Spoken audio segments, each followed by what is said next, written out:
a pleasure to be here, although I did think about a couple of things before I had sort of some framework for this talk.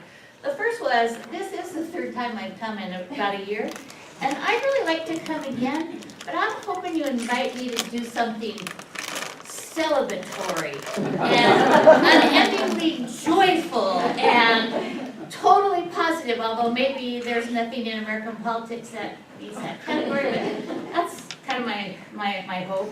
And the other thing is, on the other hand, what could be more important than to talk about voting rights to the League of Women Voters? That kind of makes sense, so I thought that was good. So, historians, we think we need to have an overarching intellectual framework for our conversation. And mine for this is that voting is necessary for our equality. And equality is a core value, at least for me, and I suspect for all of you. So keeping that in mind, that's kind of what I wanted to talk about. And I have sort of two pieces I have, because this is sort of my job. A little history of voting rights in this country, and then some conversation about the current presidential commission that's looking at voting. So those are my two kind of pieces. And then at the conclusion, hopefully some conversation with you all, which is my favorite part of this. So, to begin with, I'm struck with the fact that we were talking about civic education in elementary schools and other schools. When we go to school, this will come as a shock to many of you, we learn some things that just aren't true. First thing we learn is about American history, or one of the first things after Pilgrims, since it's almost Thanksgiving and they were all wonderful and loved to eat with Indians. That's probably not true either, but one of the first things we learned that isn't true is that the American Revolutionary Movement is about taxation without representation. Well, the true story is that nobody in England really had representation. So this notion of taxation without representation, founders and framers didn't believe that. Nobody believed that because it wasn't the case. So just a brief little English history reminder that some of you have. So in the English system, there's the House of Lords, which is hereditary, and then the House of Commons. And members of Parliament, many of them, were elected in boroughs, like New York City has boroughs because they had boroughs in England. And those were sort of towns, basically, that had 1 and 2 members. But they were established at one time, and then this will come as a shock to you, populations changed. So there were some boroughs, we call them rotten boroughs or pocket boroughs, where basically nobody lived, or few people lived. So the most famous one is Old Sarum, that was owned by the Pitt family, like Prime Minister Pitt, where literally when you see a picture of it, it's just this kind of hill, and nobody lives there. And it had a member of Parliament. And others, pocket boroughs or rotten boroughs, were literally owned, mostly by members of the House of Lords. So remember that voting wasn't secret or written. You went and raised your hand. So if I'm the Lord, which I would never get to be because my gender is wrong, but if I were, I would be standing there while you are raising your hand. So the chances that you're going to raise your hand for anybody other than the person that I suggest ought to be the member of Parliament are slim and none, right?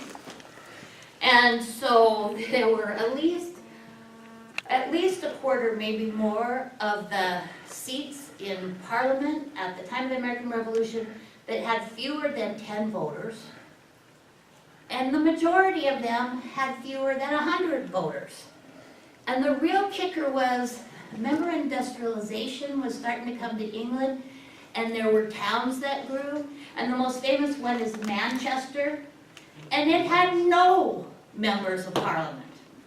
So for people in the little colonies to say they had to be taxed without representation seemed not just silly, but kind of insulting to people in England who none of them really had any representation. So that's the first piece. And the second is that the Constitution somehow gives people the right to vote and that it was important to the framers. Well, the framers, basically, they were Republicans, with, not like in the party, but the other way, but they didn't like democracy. They, in fact, thought democracy was dangerous.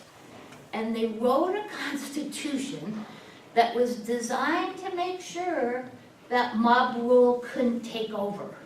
I mean, that was one of their main goals. They wanted to protect their status as property owners and as people of power.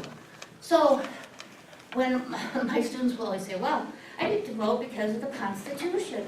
Well, take a look at the Constitution.